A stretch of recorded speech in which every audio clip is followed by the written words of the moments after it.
Hey guys, Yankee here, and today I'm going to be giving my thoughts on One Piece Volume 12. Um, as you can see at the top, this is the start of the Barrack Works part of the manga. Something I like about the box set releases that I don't know if releases after this. I don't know if it started here. I don't know if other releases outside of the box set had it, but in Japan, the series One Piece is written out like the series title One Piece is written out in English, and then up at the top where it says Barrack Works on this volume, I shook the camera. Sorry about that. Would be the Japanese writing for One Piece, um, and when it was brought over here and released in volumes like volumes like this originally, it said, it had the One Piece title, and then up in that section it just said One Piece again. For some reason, because instead of just leaving it as Japanese, they decided to translate that too. So the title of older volumes is One Piece, One Piece. Um, but for at least the box set releases, they um, put names of sort of like chunks, right? So the first 11 volumes, I believe, it might have changed last volume, I'm just misremembering, but was all East Blue. And in this volume, we get out of the East Blue, we enter the Grand Line, and we start a new arc, um, which will be called Barrack Works on these volumes.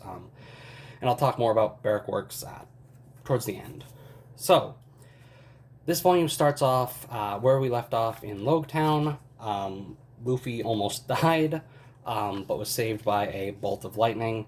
And then the Straw Hats are getting out of there. Buggy and Alvida try and stop them, but they get caught by the Marines and are captured, right? Um, and then Zoro faces off against Tashigi, who he had met in the katana store, the sword shop, in the previous volume, and he brings up how she looks like Kuina, his friend. And then we have Luffy fighting against Smoker, who has a devil fruit that lets him be Smoke. Um, which I think this is our first look. Is this the first time? Like, this might be the first time we've fought somebody. No, Buggy had devil fruit. This is the first time we fought somebody with this kind of devil fruit, though. Which I don't think they explained it in this volume, but he's a Logia type, and Logia types are basically elements. And so, like, if you try and hit them, you just go through because they are made out of, the element or whatever. So he's made out of smoke. So Luffy couldn't do anything, um, but he was saved at the last minute by a mysterious man named Dragon. I'm sorry about my light.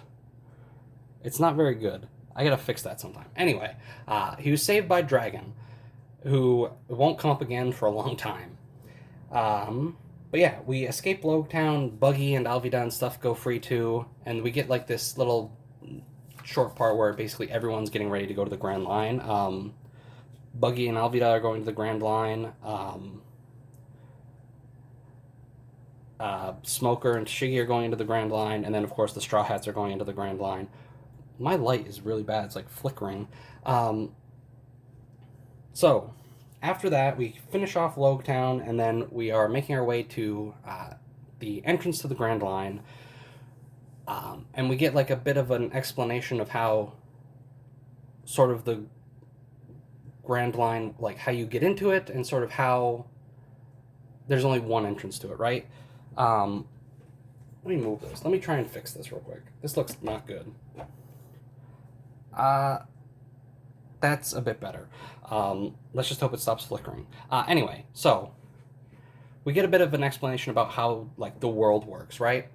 The only way into the Grand Line is to go in from there's one entrance on all four seas: the East Blue, North Blue, West Blue, and South Blue, right? And it's all sort of converges at this mountain where the four seas would meet.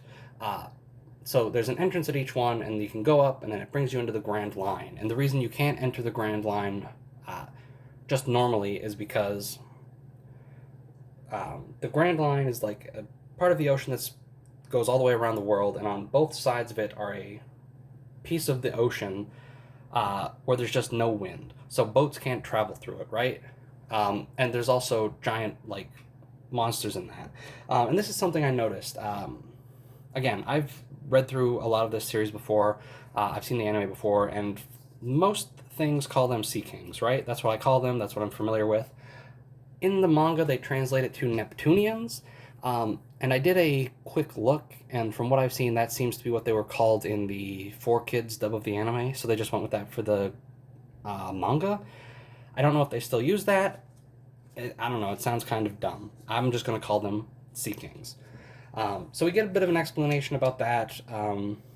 Like, we learn about the Calm Belt, which surrounds the Grand Line, so people can't just go into the Grand Line from anywhere. And then we basically ride, like, a river, kind of, up the mountain into the Grand Line, where we make it to this little cape with, like, a lighthouse and stuff, and a giant whale. So we get Laboon, which is the big whale, who is waiting for a bunch of pirates that he was friends with, who never returned from the Grand Line. We meet Crocus, who used to be a doctor on a ship, and we also learn is friends with, or at least knew of, Gold Roger.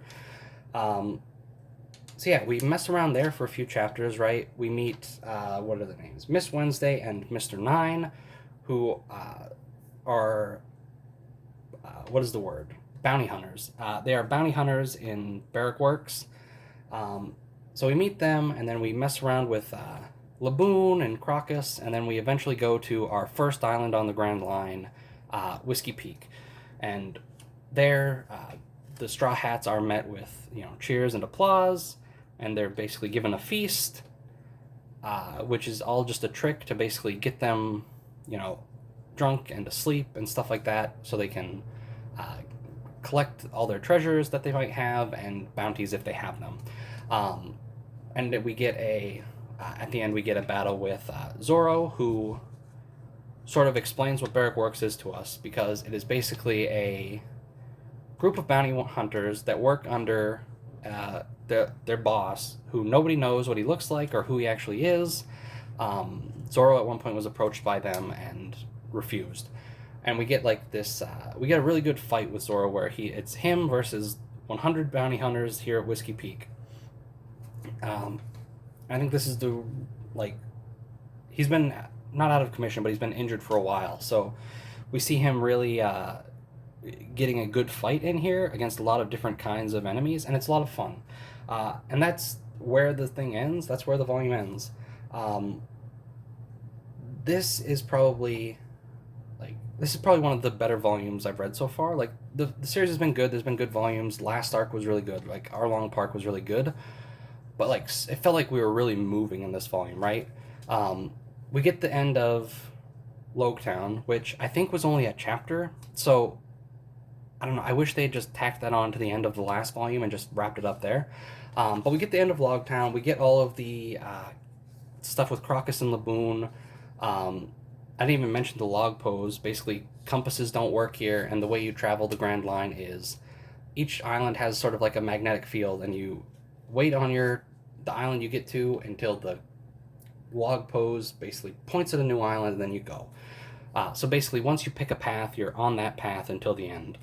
And then we get to Whiskey Peak, and we get like a good fight there at the end. And this is just everything. It feels like we're moving the whole time, right?